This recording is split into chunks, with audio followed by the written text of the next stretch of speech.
你咁想象響中山馬鞍島居然會有咁成熟嘅一個生活配套嗎？咁響中山馬鞍島北部嚟講嘅話呢，一共會有3個新樓盤嘅。中興智慧城係價格相對比較高一啲，同樣佢嘅銷量亦都係最 top 嘅。點解呢？咁當然係因為我哋中興智慧城響馬鞍島北部嚟講，佢嘅配套都係相當比較完善嘅，有我哋嘅一個 7-Eleven 啦。想食西餐嘅話，可以有一個洲際廚房；飲咖啡可以去到我哋嘅喜記。如果你想運動、想打下桌球嘅話，會有我哋一個肩蛋健身同埋桌球室嘅。咁再轉個彎就係我哋一個 M 記啦。如果你想去行下公園，對面就係我哋一個翠湖公園。相對嚟講比較大，而且佢係一個露營比較適合嘅一個地方。咁再同樣2公里範圍嘅話，會去到我哋一個大灣區體育文化中心嘅，所以佢成個配套嘅話，響中山馬鞍島北部係 very good 嘅。今日我哋再嚟到中興智慧城，係因為佢有一個全新嘅產品亮相，佢就係我哋嘅酒店式公寓怡匯。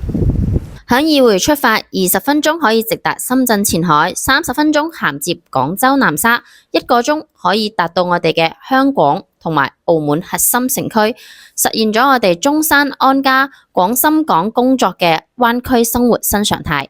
怡匯呢個產品呢，一共就18樓，佢係2梯8伙嘅，可以嚟到我哋呢邊靠江邊嘅位置，佢要有4伙，中間嘅2個呢就係70方，兩邊就係80方。當然你可以睇到，我哋無論係70方定係80方，都可以做1房或者做2房。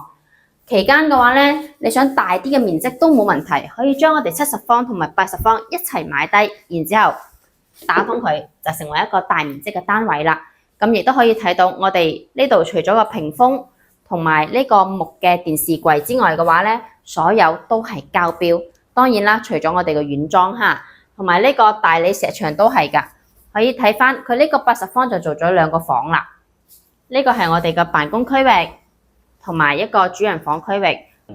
呢個就係我哋主人房區域。咁值得我哋關注嘅呢，就係陽台相對嚟講係會比較大嘅，可以睇到我哋2個景色，一個係我哋嘅海景，一個係我哋嘅湖景。呢邊係我哋有濕地公園，亦都有我哋嘅翠湖公園，所以休閒娛樂都會響呢邊都係比較便利嘅。可以睇到對面呢，就係我哋嘅紀念小學，在建嘅係香山中學，所以佢個書包資源都係會比較完善㗎。咁大灣區嘅朋友，如果你想響中山馬鞍島揾返一啲比較優質嘅產品，可以聯繫我帶你實地睇房。